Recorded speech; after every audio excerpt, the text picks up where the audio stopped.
where we're doing bits and pieces across the week to report what's happening out there in the wider world to you and yours, so that you know what's going on a little bit, and you know where the current hotspots are, and you know really what's happening as far as we know. Okay, well, because today is Monday, obviously we don't have a great deal to report. It's one of those things that happens, isn't it? We know that, I guess there's probably 8 truck drivers out on Sunday night. That's not true. There's probably a lot more than that overnighting on Monday night, but the reality is that there's a minimal number, and thieves have a day off as well. So we don't have any new crime to report to you, but what we do have is some interesting stuff. The crime epidemic that's spreading across, or is continuing, should I say, to spread across our country is not getting any better, really. And I managed to get sent an interesting illustration of just how much crime there is. Let's take a look at this one and see what you make of that. There is an organisation called TAPA, that stands for the Transported Asset Protection Association, and their business, it seems, is really recording what goes on with crime around the world, and also what goes on.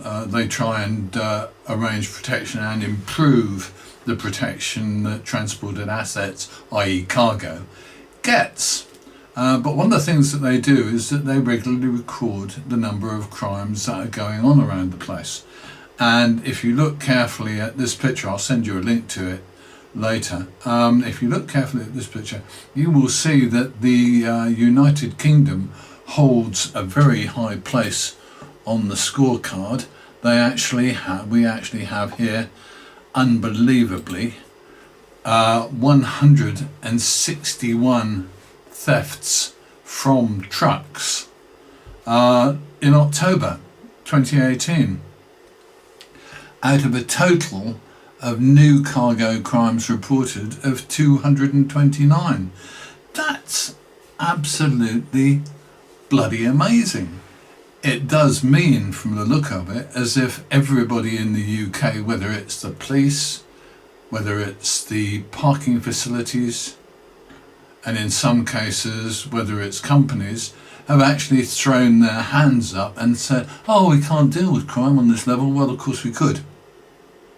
I think so, you think so, and I think anybody who has half a brain think we could actually deal with crime if people had sufficient will. But it does seem to me that crime on this level, 161, and that's reported thefts from trucks in the UK in the month of October.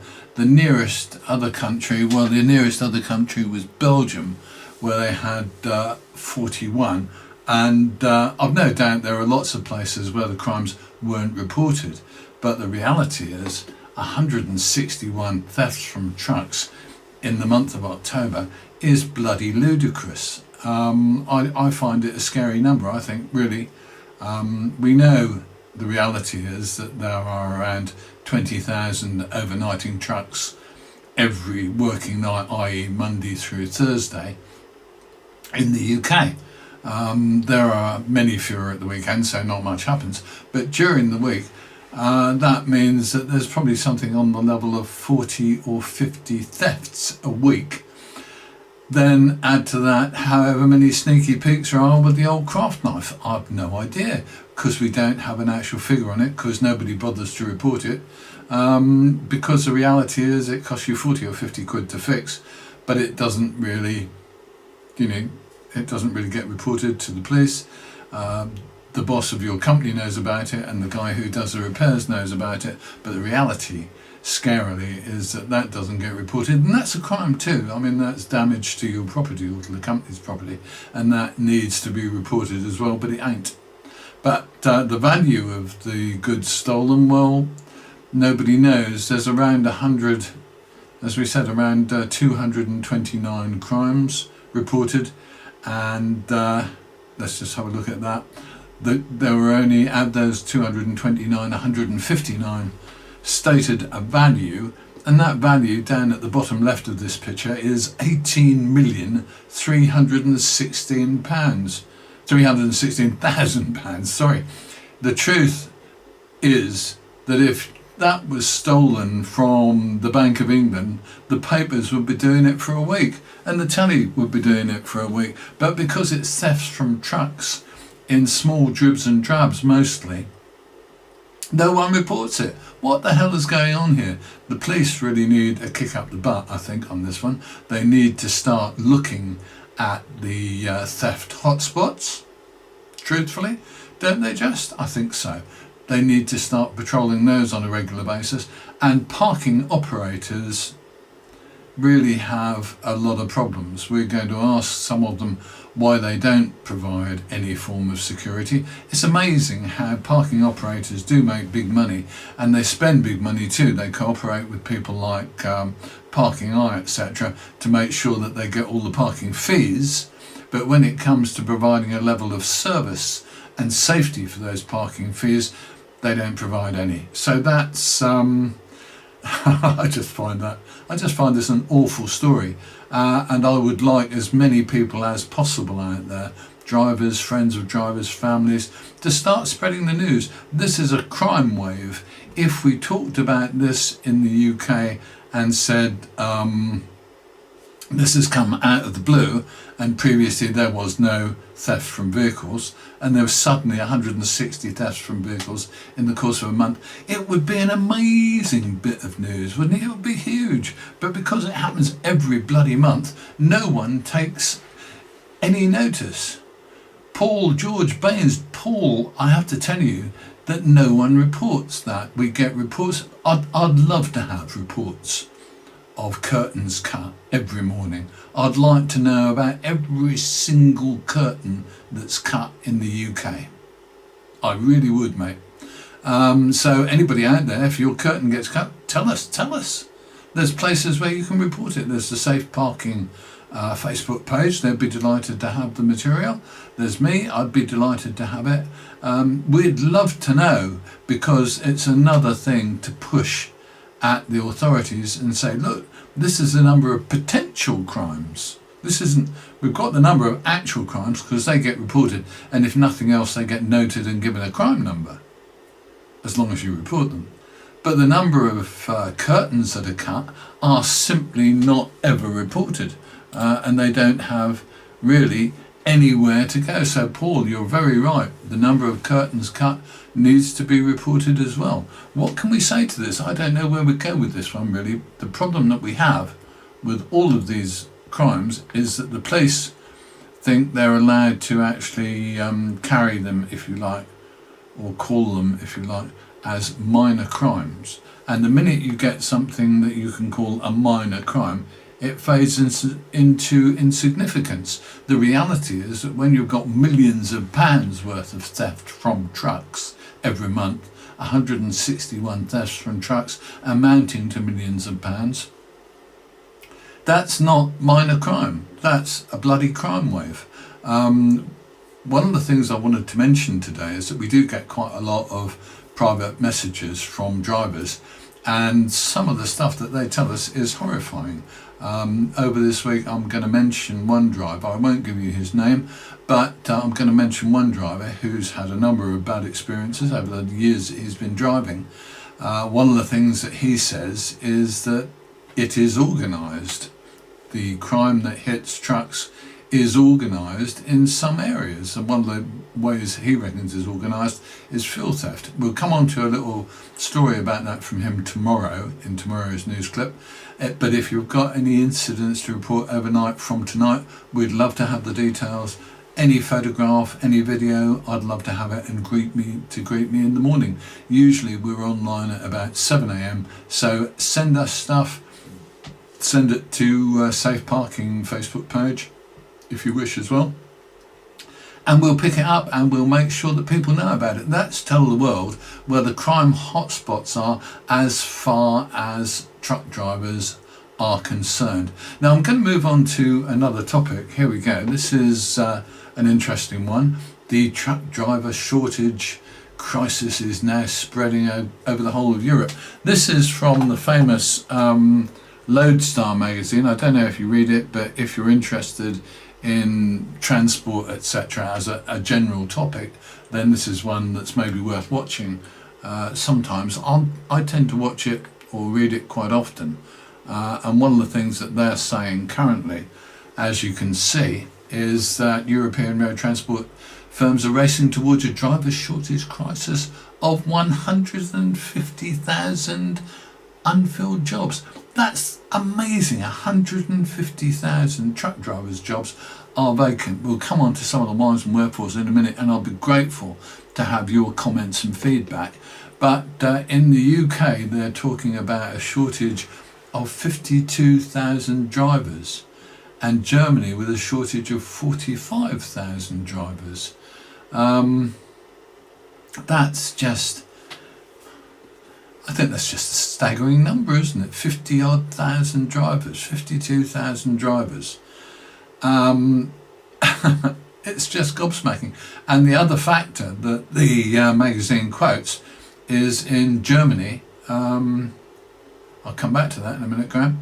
In Germany, they are saying that people are retiring at around, around 30,000 drivers retire in Germany each year, but only 2,000 each year are joining the industry. So that means that truck driving essentially is a highly unpopular job. Would you say that? I'd say that.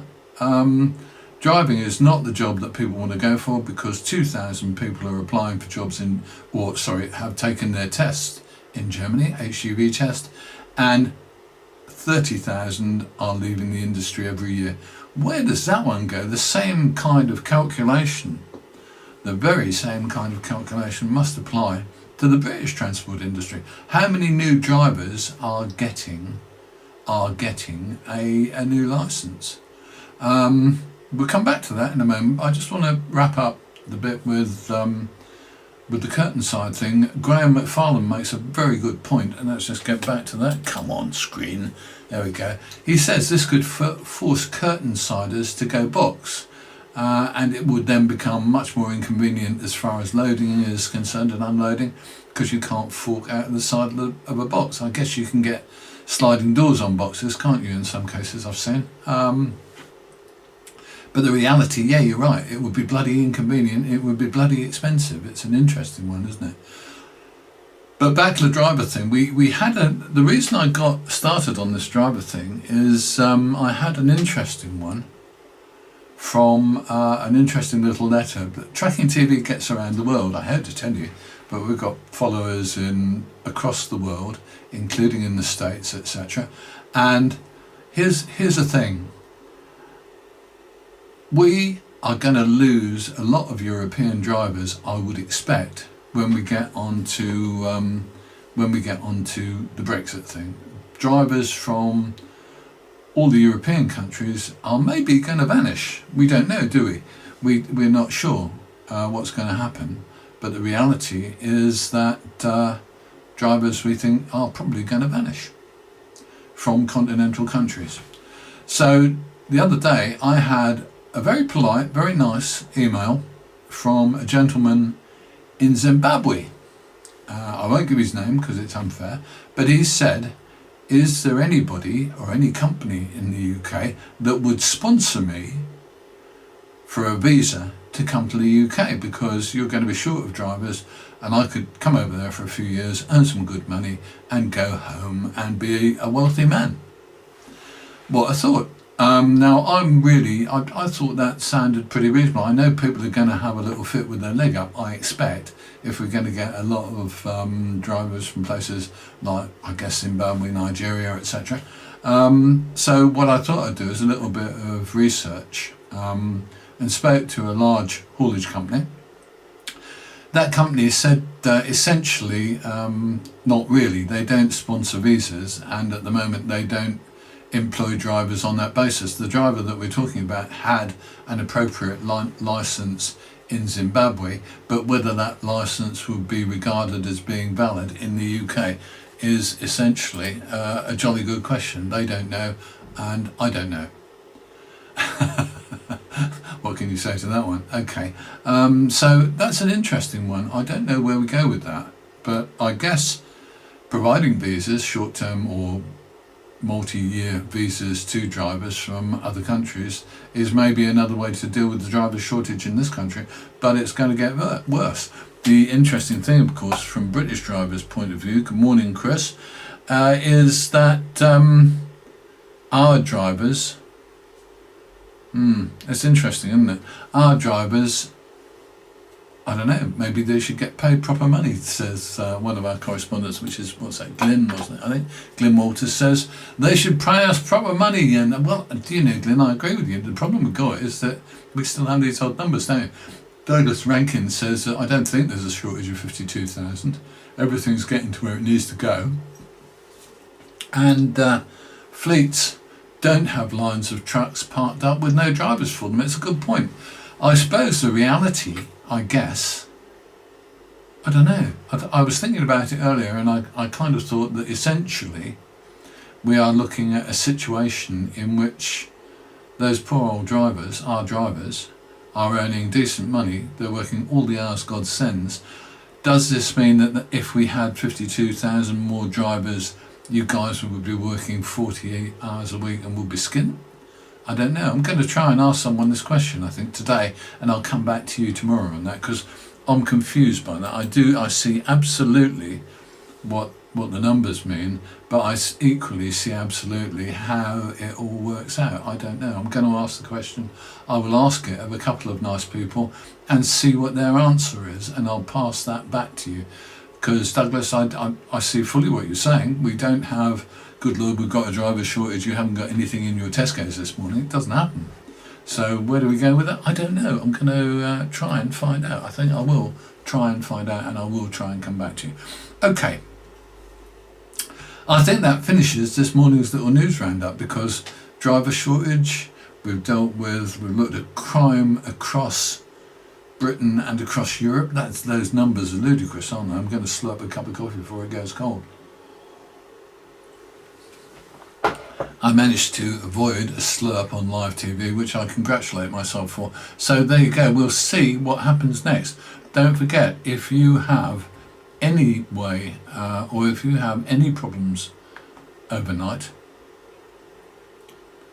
I'm just hunting for a picture.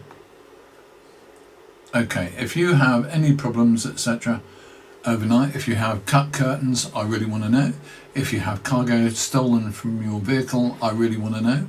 Don't forget, you can post all of this onto the Trucking TV page. Post it where you like. Essentially, send me an email, send me a message, send me some photographs. I will publish what we see on tomorrow's news clip. We'll also publish an update on this question of driver shortage, because Douglas, I think, made a really good point about where are the jobs that they would go into, where is the real shortage. Good question.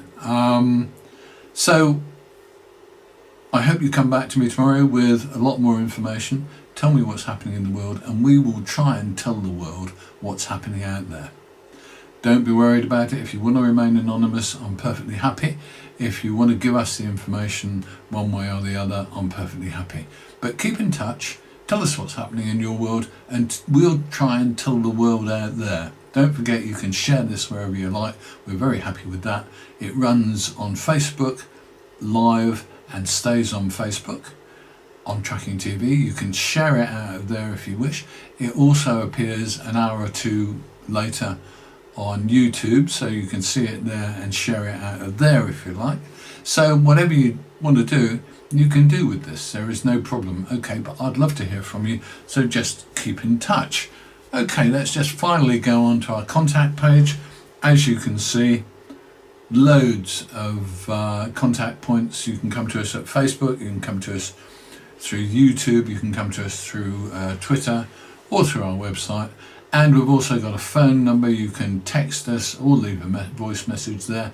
And whatever you do, get in touch. Matthew Bromley Smith, there are companies out there, I think there's one or two who will sponsor you to do it. I'm not sure what Eddie Stobart is doing these days, but you can always give them a try. Okay, I am Chris. I'm sorry about that, but there you go. And I do my best to try and keep you up to date on what's happening in the world. Okay, I will see you soon.